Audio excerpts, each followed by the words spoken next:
All right. So something you'll see in the typology community is people will make this argument that, or make the claim, I should say, that um, to put it in Model A terms, they'll say that like TE valuers value empirics, whereas the TI valuers value the theory over empirics. Specifically, you hear them make this argument about types that they would label as TE ignoring types and TE polar types. So the TI DOMs and the TI mobilizing types. You'll hear this the most said about LIIs, IEIs, and LSIs. They'll make this argument. Not so much, they don't say it as much about the SEI, but regardless.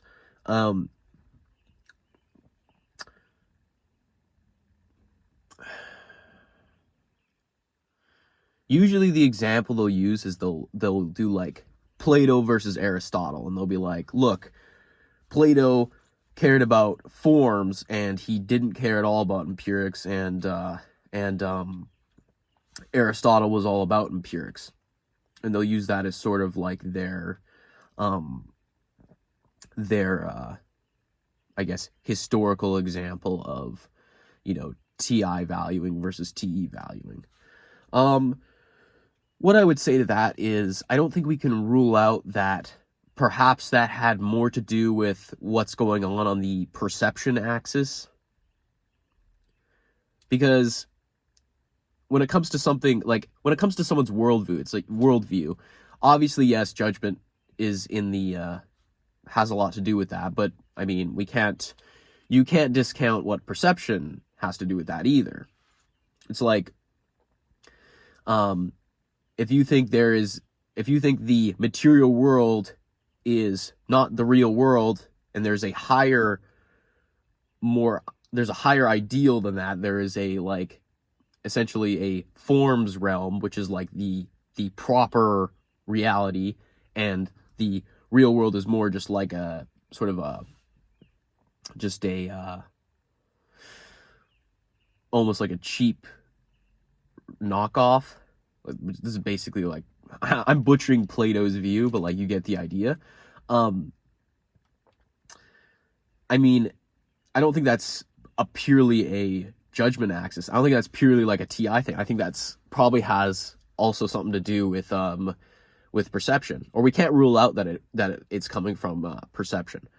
And Aristotle being more like wanting to rely on his lived experience, I wouldn't say that is has to be TE. It could also be, I mean, you could make the case that it has something to do with extroverted sensing, potentially, depending on the position. Like if we take a type like an SLE, can you really make the argument like they don't care at all about empirics because they're a TI valuer? Well, okay, I'll stop myself, because people will be like, well, they're T demonstrative, so they'll like mix it up. Okay, we'll take a more pure type. We'll take an LSI, who's a TI lead. Are we really saying that the TI lead, the LSI, gives zero fucks about empirics? I kind of doubt that, and I kind of think if you look at examples of LSIs, they'll make lots of empirical examples. Take any of these, Socionics list of LSIs, and you can find them making they'll all make empirical arguments. So the thing is, like, most serious thinkers will blend theory with empirical examples, even if they're TE ignoring or TE polar. They will try to make empirical arguments.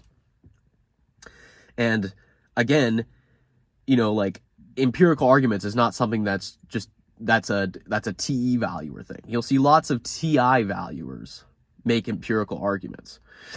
Now you can argue, I don't know, maybe you'll argue that, hey Curtis, that applies more to the like beta STs more than it applies. And you might argue it applies more to like an LSI or an SLE, that they will make empirical arguments because they're doing more of a sensing related thing, and that I won't see it as much with, say, an IEI. Some people be like, IEIs, they're not only are they weak sensing, but also TE polar, so you'll see like no empirical arguments being made. I also disagree with that example too. It's not an example, but I disagree with that conception as well, because let's take someone a lot of people type IEI, NIFE, Carl Jung. Now some people type him TI lead, but you get the point. We're talking about TE polar, TE ignoring types. Take someone like Carl Jung, who most people think is either TE polar or TI, or either TE polar or TE ignoring. Most people think he's one of those.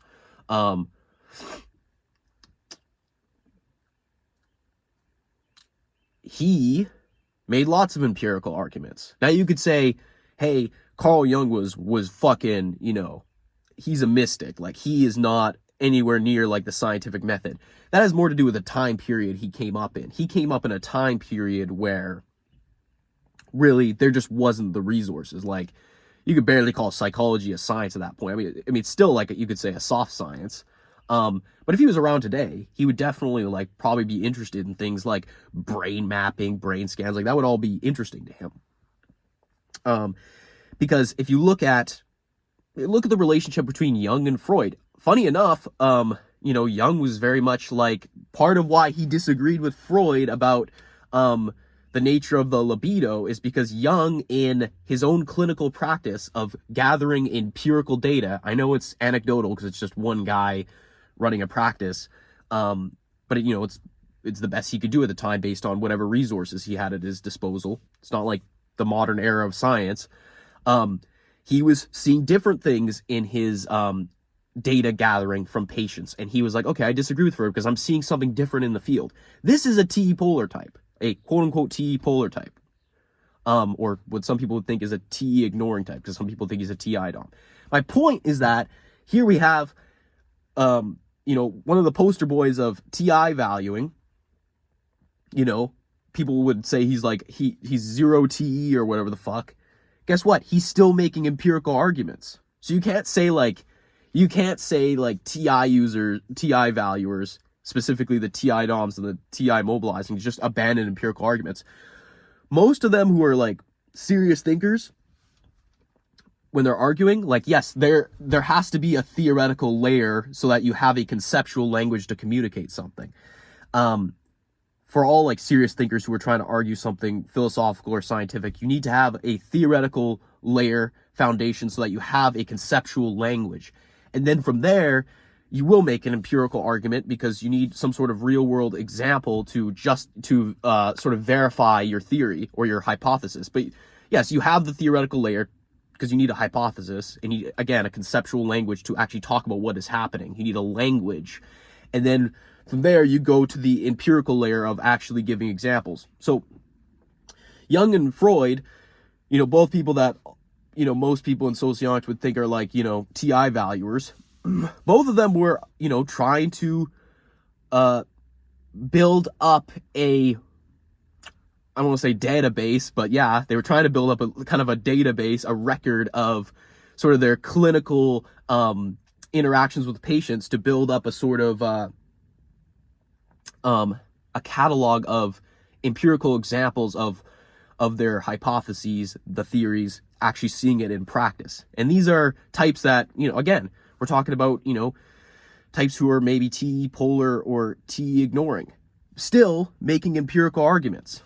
Now, with all this being said, yeah, you can find people, TI valuers who are, who are in some niche branch of philosophy where there is no like empirical arguments, but that has more to do with the field. Like, the field is so metaphysical in nature that there is no, at least not in the modern era, at least not today, technology that can be used to verify it. So yeah, you can have some branch of theoretical physics or philosophy where it's very metaphysical and there's no real like empirical avenue to validate the claims being made.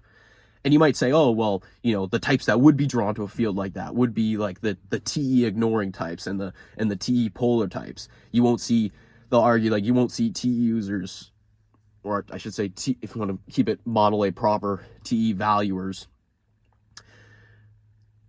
They'll argue you won't see those in those fields. I mean, maybe. I can understand that argument a bit more. But yeah, back to Plato, Aristotle. I mean, that might not be like purely a TI versus TE thing. That might even have something to do with perception. Can't rule that out. That perception has a big impact on like a worldview where either you trust more your lived experience. I don't know, like in socionics, it became more like, not all socionics, but like fucking, at least Western Model A practitioners, they make, you know, if you value empirical arguments, that you must be TE. But it's like, once you start looking at examples, like you see, it's much more shades of gray. Even with like TI DOMs and TI mobilizings, you'll see them make empirical arguments. Sorry, this video's been all over the fucking place. I'm sure there's something else I want to talk about. I just can't remember. Oh yeah, if I sound like shit in this video, it's because I have a cold. My apologies.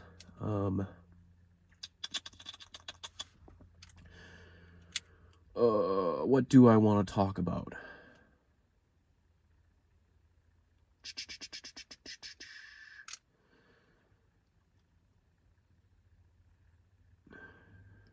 But yeah, people be like, oh, Curtis, you're just thinking about, you know, ILEs or SLEs where they've got TE demonstrative. That's why you see, they also see these, you know, TI valuers making empirical arguments. It's like, no, I have examples of people y'all would think are TI leads and TI mobilizing. So, you know, TE ignoring, TE polar, actually making empirical arguments. Now you might say, well, they're not up to par with the scientific method. No one in personality psychology is up to par with the scientific method. So you can't use that as like an excuse. Like, take someone like the CPT guy, Harry Murrell. I think a lot of people type him NIFE or TE polar or whatever the fuck. He's interested in trying to make an empirical, validate his theories empirically. He's trying to put together a study. Now you might say, hey, Curtis, it's nowhere near the scientific method. Okay, the point is though, okay, no one in personality psychology, Jungian personality theory, socionics is really up to the scientific method level. Okay, we're all in pseudoscience. Okay, my point is just that, you know, there are still TI leads and TI mobilizing types who are indeed interested in making empirical arguments. Now you might say, oh, well, Curtis, they're just doing that to like as a secondary thing. They don't actually care about it. I mean, now you're reading intention into it, and I think that's little shaky territory. You're assuming about their intentions, which, I mean, it's a little bit, I don't know. Yeah, but I can find, you know, you could point to the TE users in typology. They're also steeped in theory. You know what I mean? It's not like their empirics are at the scientific level. It's still anecdotal. It's still like, you know, it's like Jung and Freud. It's at that point you could say it's still very anecdotal. They're just one dude running, you know, doing typing. You could say they're not doing typing sessions. They're actual, you know, psychologists. But you get my point. Like, they're running a clinic, taking on patients, examining them, building their own sort of anecdotal database. Listen, all serious thinkers incorporate empirics. Doesn't matter if they're TE polar or TE ignoring. Okay? Now someone might point to be like, well, look at Michael Pierce. He doesn't care about empirics at all. It's like, okay. I mean, I think he does, because, you know, at least I think when he first started, he was like pretty interested in like looking at, like, he would use like the IDR Labs database and like look at all the celebrity typings of people who are, you know, I mean, you could say, oh, he's just taking it secondhand from IDR Labs. He's not verifying himself. I mean, my point is that he's also interested in empirical examples, like a catalog of actual examples, and then in blending that in with a theory. So it's not just theory; it's also actual examples. And I'm sure he, did his best to verify himself as well whether or not those typings from IDR Labs made sense. But again, like Michael Pierce is someone who is in a branch of like philosophy where it is very metaphysical. I believe he's a philosophy like PhD or whatever. Yeah, there are certain fields where there's not much of an empirical avenue. It's just that says more about the field than about any type in that field will be in a situation where there aren't a lot of empirical avenues for what's being discussed. Again, there's TE polar types who make empirical arguments. When Michael Pierce talks about type, he still will point to actual examples in the real world. If you look at CPT guy, other NIFE, he also desires to make empirical arguments. I've repeated myself enough on these things. But yeah, you can't just be like, oh yeah, TE polar doesn't make empirical arguments. Doesn't value empirics. Again, serious thinkers really trying to argue something will value empirics. They will see the necessity of it. Oh, whatever. I've said enough. Thank you for watching.